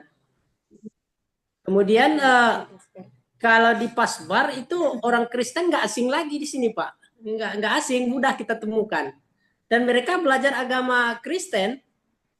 Dan kalau volumenya sedikit, itu ya anak-anak disuruh ke gereja aja. Gereja aja. Itu biasanya mereka akhir-akhir semester pergi ke sana ke gereja, pergi ngambil nilai, belajar Kristen di sana gitu kan, agak seminggu mereka dapat nilai. Itu nilainya wah-wah semua, Pak, nggak pernah jelek itu. Anak Kristen tuh bagus-bagus nilainya. Nah, itu heran kita ya. Dan di lapangan juga saya pernah mengadakan semacam penelitian ringan. Ada 3 orang siswa saya beragama Kristen, tapi dia belajar PAI, saya bujuk untuk ikut, dan dia pun mau gitu kan. Dia pun mau, dan saya kasih ujian PAI juga, dia mau mengerjakan. Justru nilainya itu sangat memuaskan, Pak. Dia orang Kristen, tapi nilainya sangat memuaskan. Lalu dengan ragu-ragu, saya takut nanti mentauhidkan dia pula kan. Saya cari akal, saya teliti. Kenapa Ananda sehebat ini dengan teori PAI, agama Islam, tapi kok tidak mau masuk Islam? Jadi di situ saya dapat jawaban, Pak. Sebetulnya rumit, Pak. Saya sebetulnya mau masuk PAI, masuk agama Islam. Tapi hukum di kami ketika kami masuk Islam itu kami dibuang tanpa ada sesuatu pun yang bisa dibawa kecuali pakaian. Begitu kejamnya mereka kalau masuk ke Islam. Jadi begitu, Pak. Agama Islam itu wajib diajarkan di mana saja selagi siswa itu ada Islam. Dan di sekolah-sekolah pun hari ini sudah ada tuh, Pak. Kalau di utara tuh sudah ada guru Katoliknya di sekolah itu kan. Di Pasaman Barat juga ada kok gurunya yang agama Kristen di sekolah itu. Dia pede aja kok, nggak pakai jilbab, pakai rok pendek, pede aja gurunya. Karena memang begitu keyakinan mereka. Jadi untuk PAI tadi, Pak, apalagi kita di Solo ya, saya rasa itu wajib sekali walaupun dia SLB. Dan SLB ini sebetulnya tidak lagi membutuhkan sekolah khusus lagi. Beberapa tahun ini kita di sekolah sudah ada survei lingkungan belajar, dan di survei lingkungan belajar itu sekolah sudah dituntut ada layanan untuk orang-orang yang membutuhkan kebutuhan khusus itu, layanannya harus ada. Dan alhamdulillah di sekolah kita sudah melakukan itu, Pak. Di sekolah kita memang ada juga, kalau hari ini tinggal 1 orang lagi yang berkebutuhan khusus itu. Dan itu tetap kita harus ladani. Kita nggak boleh menyuruhnya pindah sekolah, itu nggak boleh. Karena sekolah itu harus ramah anak, begitu loh, Pak. Jadi ini sedikit pembagian pengalaman yang saya alami di lapangan. Mudah-mudahan ada manfaatnya bagi kita semua. Maaf kalau ada kesalahan. Assalamualaikum warahmatullahi wabarakatuh. Waalaikumsalam warahmatullahi wabarakatuh. Sedikit tadi ya. 15 menit. Oke. Baik. Jadi itulah jawaban yang diberikan pemakalah, diberikan Bapak Ibu sekalian untuk menanggapi jawaban pertanyaan dari Pak Taufik. Gimana Pak Taufik? Ada yang ingin ditambahkan lagi, Pak? Masya Allah sekali jawaban dari Pak Limun ya. Sampai-sampai beliau hampir memualafkan 3 orang lagi ya. Insya Allah. Iya. Cuma Saya tadi pun di model yang bilang tadi semua model itu bagus ya khususnya untuk SLB, kurang setuju saya. Kenapa? Karena di sini ada namanya cooperative learning ya. Cooperative learning ini artinya adalah gaya pembelajaran yang dilakukan melalui pembagian siswa dalam beberapa kelompok untuk bertukar pikiran, diskusi. Nah, gitu. Jadi bagaimana caranya sekolah luar biasa nih berkelompok berdiskusi kan kadang bicara aja nggak satu sama lain nggak mengerti. Itu sedikit Pak Limun. Terima kasih. Assalamualaikum warahmatullahi wabarakatuh. Waalaikumsalam warahmatullahi wabarakatuh. Aduh, baik Bapak Ibu, karena sudah banyak ya tambahan, sanggahan. Jadi Mungkin untuk sesi diskusi kita cukupkan saja sampai di sini dulu. Selanjutnya kita meminta ilmu dari ibu kita karena kata Kak Syifa tadi, ambillah ilmu setetes demi setetes sehingga memenuhi bejana ya Kak ya. Insyaallah selebel. Baik, selanjutnya kita kepada ibu kita, Ibu Will, kepada ibu kita silahkan. Baik, terima kasih pada pemakalah. Mari kita kasih applause buat pemakalah dan moderator kita dulu. Baik,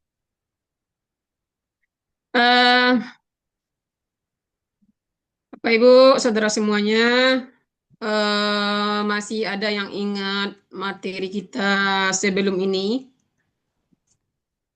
Nih, mesti kita memiliki mengadakan apersepsi ya. Apa sih hubungan antara materi yang lalu dengan yang sekarang gitu. Itu mestinya ada ya. Ada yang masih ingat? Oh ya, yang kemarin Sistem, Bu. oh iya ya. Sistem. Pendekatan sistem dalam inovasi kurikulum. Iya. Jadi pendekatan sistem dalam inovasi kurikulum.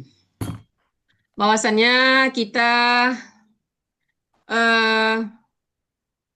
dalam menginovasi kurikulum itu kan banyak caranya dan banyak yang akan diinovasi gitu. Nah, materi yang sebelum pendekatan sistem ini kita sudah tahu bahwasannya ada pendekatan yang top down, ingat ya, yaitu pemerintah yang memberikan, yang menginovasi langsung, gitu. Kemudian ada yang button up, yaitu guru atau sekolah yang mengadakan inovasi dalam kurikulum tersebut.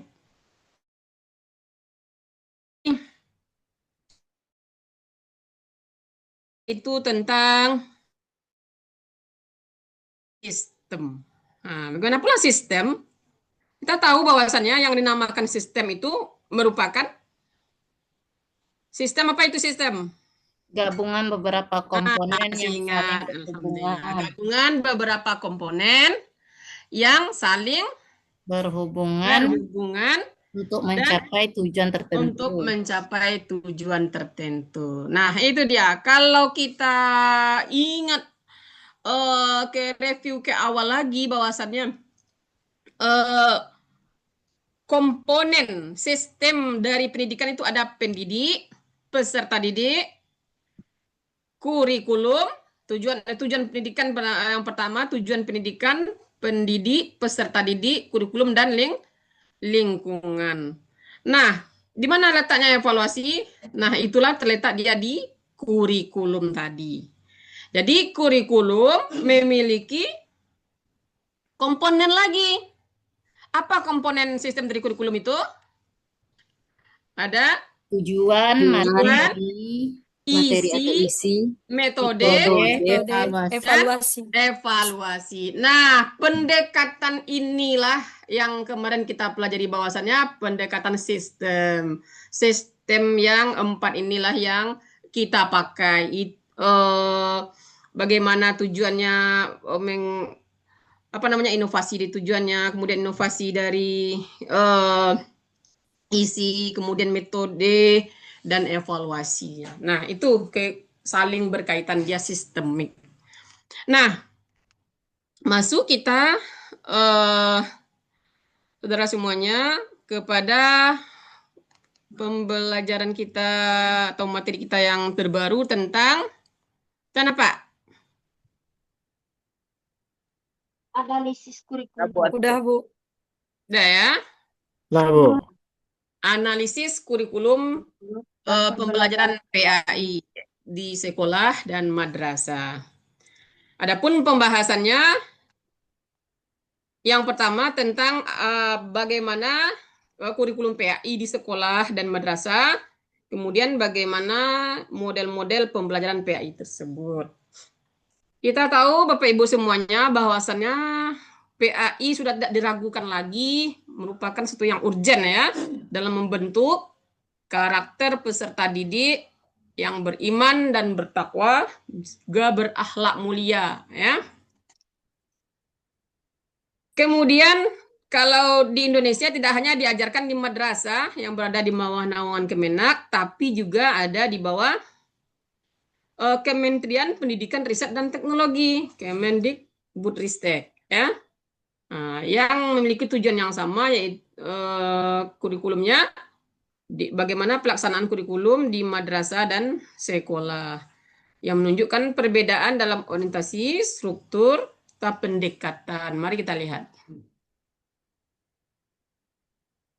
Bapak Ibu semuanya, kita tahu bahwasannya sesuai dengan Undang-Undang Nomor 20 Tahun 2003 tentang tujuan pendidikan nasional, di mana pendidikan itu bertujuan untuk berkembangnya potensi ya, potensi peserta didik agar menjadi apa?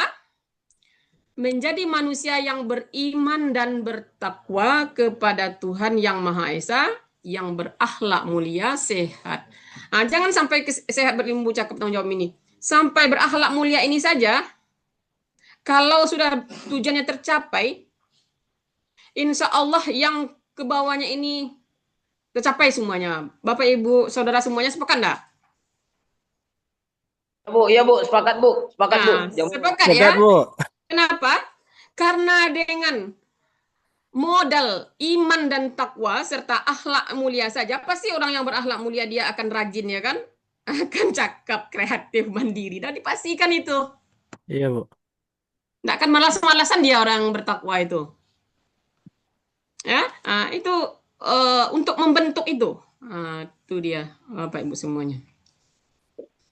Kemudian selanjutnya, kita tahu bahwasannya tujuan pembelajaran PAI itu secara umum, baik di sekolah dan madrasah, menumbuhkan keimanan, ketakwaan, kemudian membentuk akhlak mulia, dan membekali peserta didik dengan pemahaman ajaran Islam. Ini sudah apa tadi ya, beradab, toleran, dan moderat. Itu, Pak. Kemudian kita tahu tadi sudah disebutkan juga oleh pemakalah bahwasannya regulasi dari kurikulum PAI, itu Undang-Undang pasal 313 tentang penyelenggaraan sistem pendidikan nasional. Kemudian Undang-Undang nomor 20 tadi tahun 2003 tentang kewajiban pelaksanaan pendidikan agama sesuai dengan agama yang dianut. Kemudian PP 55 tahun 2007 tentang pendidikan agama dan keagamaan yang mengatur penyelenggaraannya adalah pendidikan agama di sekolah dan madrasah. Itu dia. Kita tahu di sekolah umum itu kurikulum PAI itu masuk dalam rumpun pelajaran wajib. Di mana mencakup 5 aspek utama, apa itu? Al-Quran dan hadis, akidah, akhlak, fikih, SKI, dan bahasa Arab terintegrasi. Ini yang jadi apanya Bapak Ibu saudara semuanya. Terintegrasi sederhana dalam apa? Ini dalam 2 jam pelajaran per minggu. Aduh, sedih kita mendengarnya ya Pak Ibu semuanya ya. Kalau apa namanya ini suatu hal yang sangat urgent ya, yang urgent, yang besar untuk mencapai tujuan pendidikan nasional tadi, dia hanya diajarkan 2 jam pelajaran per minggu. Ditambah lagi tadi kata Pak Afdal ini ya, udah diajarkan 2 jam per minggu, tambah lagi guru di sana tidak mendukung pula ya. Pakai baju yang apa, yang ketatnya ada belahnya juga, tidak pakai kaos kaki juga ya kan. Baju Betul tuh, Bu. merah, merah, rok merah belakang, jilbab merah, kacamata merah, sepatu merah ya. Make up glamor. Tidak mencerminkan seorang guru. Bagaimana ini akan tercapai tujuan yang begitu besar dari sistem pendidikan nasional kita dengan kalau guru kita kalau memang seperti itu adanya ya. Nah, ini perlu apa juga dari kita bagi kita bersama nih Pak Ibu. Kemudian pada kurikulum Merdeka lebih berfokuskan kepada profil pelajar Pancasila ya. Nah, itu beriman dan bertakwa kepada Tuhan Yang Maha Esa dengan pendekatan P5. Nah, itu dia. Tadi sudah banyak juga disinggung tentang P5 ya. Kemudian kalau di madrasah, nah ini agak apa juga lah sedikit kita ya Bapak Ibu semuanya ya.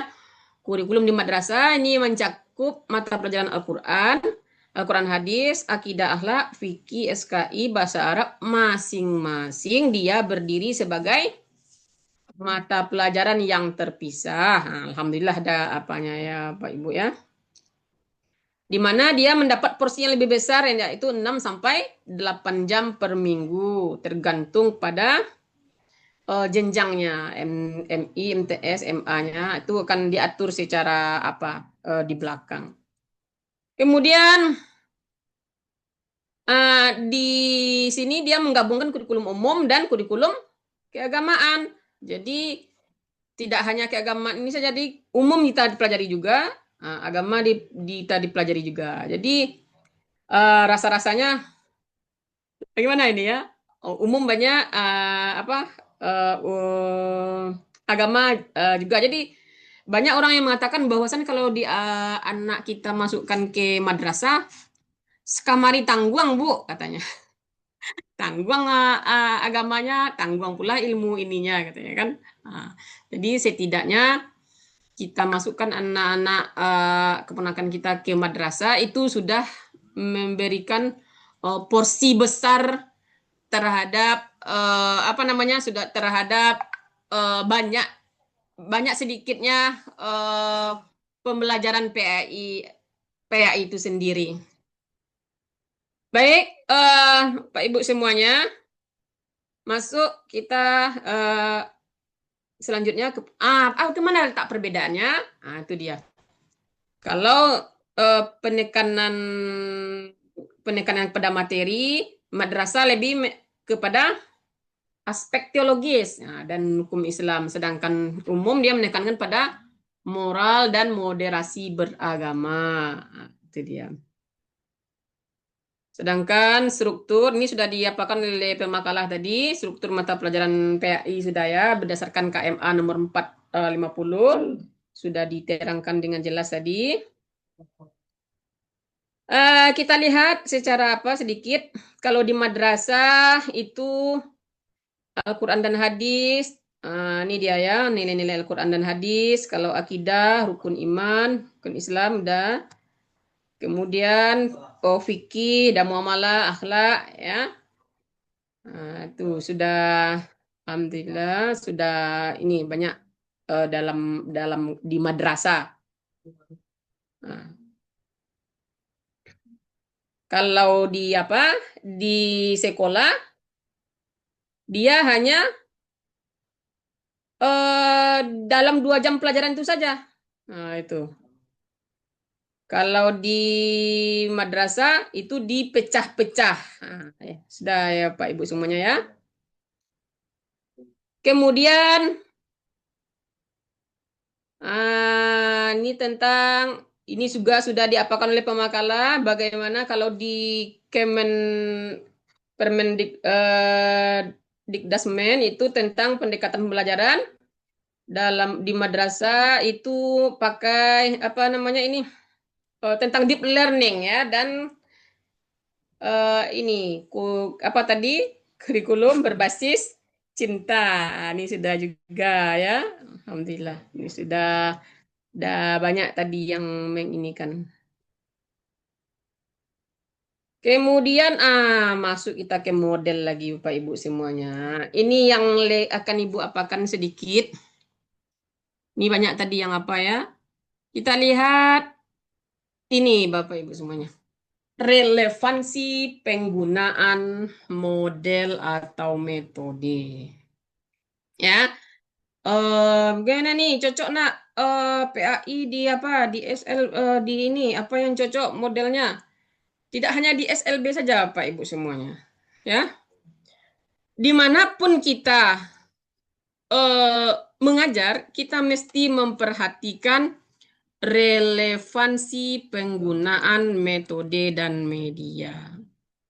Mana pula relevansi itu maksudnya tuh Bu, ya. Maksudnya adalah Bapak Ibu dan saudara semuanya, maksudnya di sini kita mau menggunakan media nih atau model nih, metode. Kita mesti memperhatikan materi ajar. Nah, cocok enggak model ini kita pakai dalam materi ajar ini? Tidak semua model cocok untuk satu materi ini ya. Tidak semua materi cocok dalam satu model. Nah, begitulah sebaliknya ya. Misal kalau kita mau mengajarkan ini, mengajarkan bodoh, bisakah kita ceramah-ceramah saja? Tidak bisa ya Pak Ibu semuanya ya. Kita mesti ada prakteknya. Kemudian apa lagi? Harus relevan dengan waktu. Kalau kita sudah siang, udah lapar, Masuk waktu sholat. udah dekat waktu sholat, cocok nak materinya apa berpanjang-panjang lagi Bu akan ceramahnya ini. Enggak, Bu. Itu, Bu. Iya, maksudnya. Bisa cocok, bisa tidak, Bu. Ya, maybe yes, maybe no. Jadi misalkan yang lebih condong lah ya. Itu tergantung apa juga. Betul kata si Afdal tadi. Tergantung juga kepada anak didik. Ya, kalau anak didik kita misalkan anak SD, mungkin tidak cocok lagi. Ya. Anak tidak cocok ibu memberikan ini materi ini udah berpanjang-panjang ini ya ngantuk kemudian ini akan tapi kalau untuk anak mahasiswa master itu cocok juga karena apa karena yang mendengarnya mahasiswa dia enggak peduli dengan ini dia pentingnya apa yang akan dapatkan ya kan gitu. Itu Bapak Ibu semuanya. Jadi mesti relevan dengan materi ajar kita, mesti relevan dengan waktu, kemudian juga dengan lingkungan. Kita mengajar di SD, SD-nya berada dekat pasar ya. Saudara mungkin tahu itu ada SD Muhammadiyah itu dekat apa tuh dekat Pasar Gawung itu kalau nggak salah Ibu tuh ya. Ibu kadang-kadang heran juga itu. Metode apa lah, model apa yang akan dipakai gurunya di sana tuh mengajar yang cocok itu. Kadang-kadang itu memang mesti guru yang profesional. Diuji betul keprofesionalan guru. Mungkin dia pakai model apa think per share atau apa gitu ya. Itu banyak model atau metode yang akan kita gunakan dalam mengajar. Kalau kita memang benar-benar profesional, mesti dilihat lingkungan, ya. Dan apa lagi? Jangan lupa pula dengan kemampuan kita sebagai guru. Misal, ini misalkan ya Pak Ibu semuanya ya, kita tidak pandai menggunakan infokus. Sok-sokan pula bawa infokus ke dalam lokal, ya. Menghidupkan yang nggak tahu, pencolokan yang nggak tahu ya, cara menggunakan sok-sokan pula bawa ke dalam lokal. Kita ndak mahir. Nanti jangan-jangan malah apa yang kita temukan ndak lah tahu Pak. Lah ngarati Bu kok. Jadi untuk menghindari hal-hal yang seperti itu mesti kita relevan dengan kemampuan kita. Sanggup enggak kita mengadakan model yang seperti itu? Kan modelnya bagus tuh. Sanggup enggak kita? Mesti pula kita relevankan dengan itu. Dan kemudian yang kelima itu kemampuan dengan peserta didik. Yang kita ajar siapa? Seperti tadi balik ya. Nah, kalau yang kita ajar itu orang yang sudah apa namanya ini pintar-pintar semuanya, ya bisalah kita mengajarkan dengan pakai ini yang lebih canggih lagi ya. Nah, yang kalau kita ajarkan anak-anak desa yang tidak tahu tentang apa HP, tentu saja kita mengajarnya manual, begitu Pak Ibu semuanya ya. Nah, itu. Jadi boleh pembelajaran direct, pembelajaran langsung ya, direct ya, itu menghafal ayat Quran. Kemudian pembelajaran inquiry itu cocok dalam mata akidah, akhlak. Dan apalagi discovery itu menuntut anak menyembuhkan konsep itu ibadah, hikmah puasa, hikmah zakat, ya. Kemudian PBL, nah ini beda dengan PJBL ya. Kalau PBL itu pembelajaran berbasis masalah, problem based learning. Nah, bagaimana kita menyelesaikannya kalau ada masalah? Nah, beda lagi dengan PJBL. Kalau PJBL itu adalah project based learning. Nah, yang sesuai dengan kurikulum Merdeka sekarang. Bagaimana membuat poster tentang nilai-nilai Islam. Tidak semuanya pula cocok dengan PJBL nih. Mentang-mentang sekarang harus sudah project ini.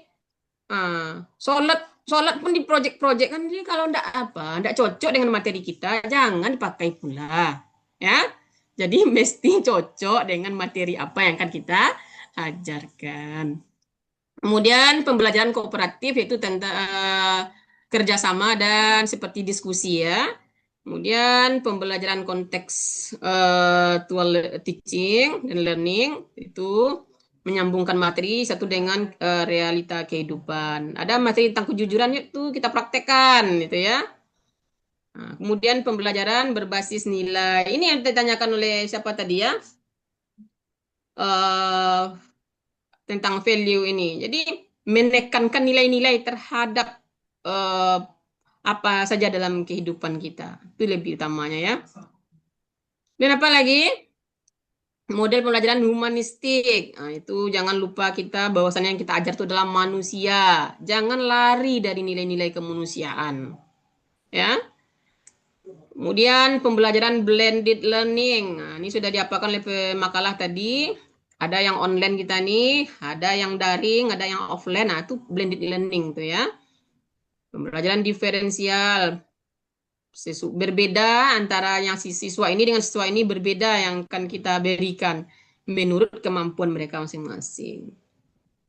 Kemudian yang terbaru sekarang ada berbasis literasi. Pembelajaran mestilah karena kita sekarang sudah digitalisasi, nah di literasi itu memang tidak bisa kita hindari lagi. Mesti tahu kita apa yang kita baca, bagaimana mesti paham kita apa yang kita baca, bukan membaca seperti anak SD saja ya. Dan terakhir kajian literatur Islam itu apa maksudnya itu literasi itu lebih menekankan kepada kajian literatur Islam itu.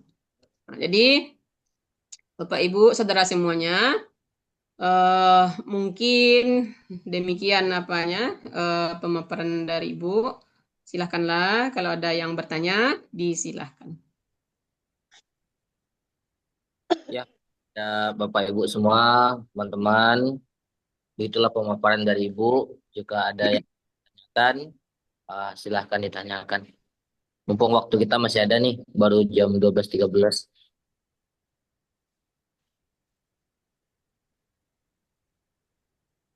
Tekan aja mic-nya supaya terdengar suaranya. Tekan aja mic.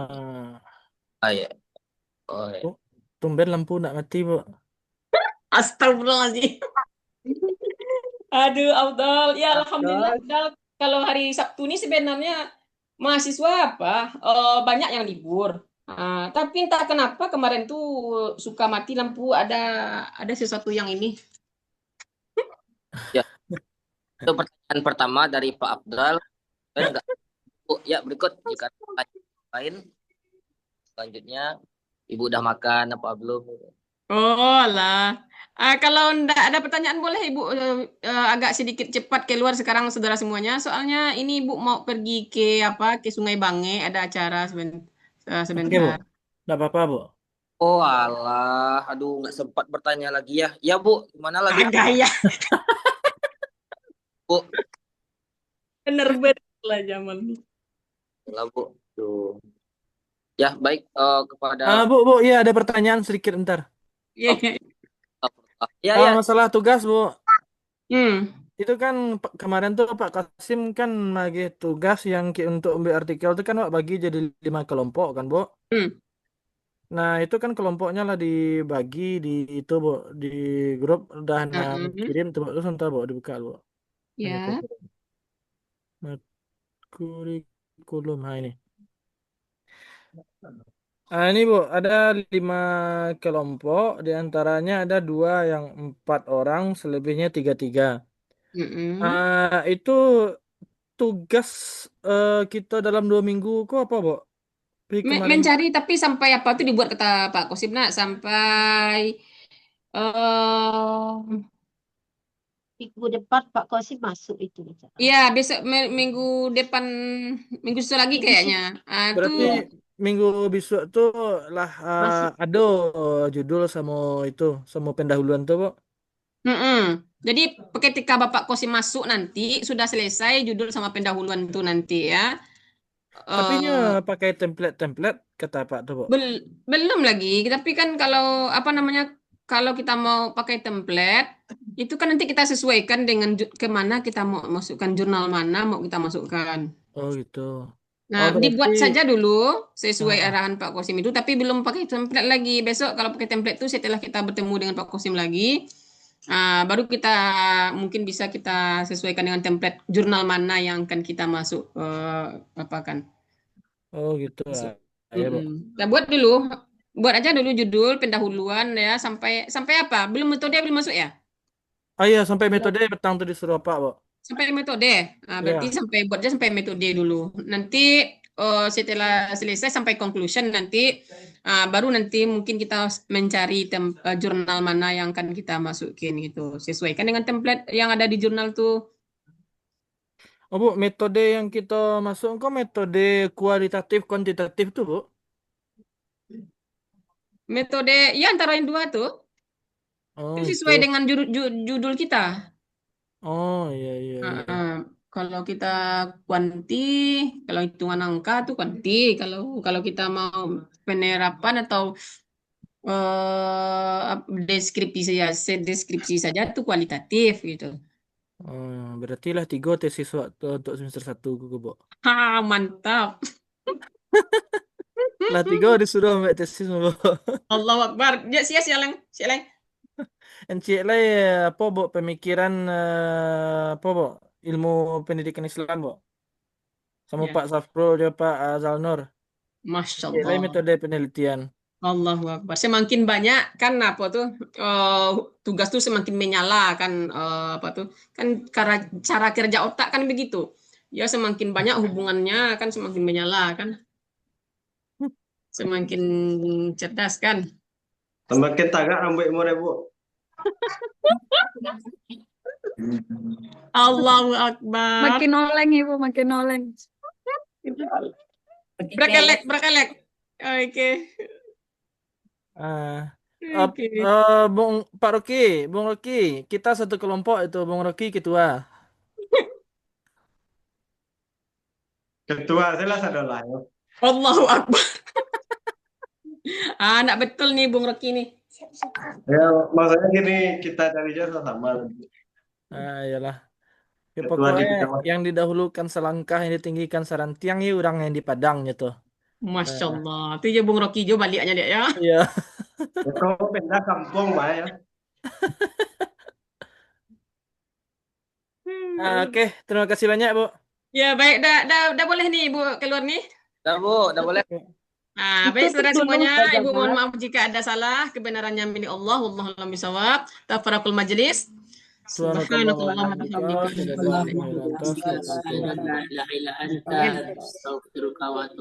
wa kepada Bapak Ibu-ibu jangan keluar dulu yang masalah tadi belum selesai ya dah. Ya. Assalamualaikum warahmatullahi wabarakatuh. Waalaikumsalam. Boleh keluarkan Afdal? Iya Ibu boleh Bu. Terima kasih banyak Hati-hati Ibu. jalan Bu. Ya, sama-sama. Ya.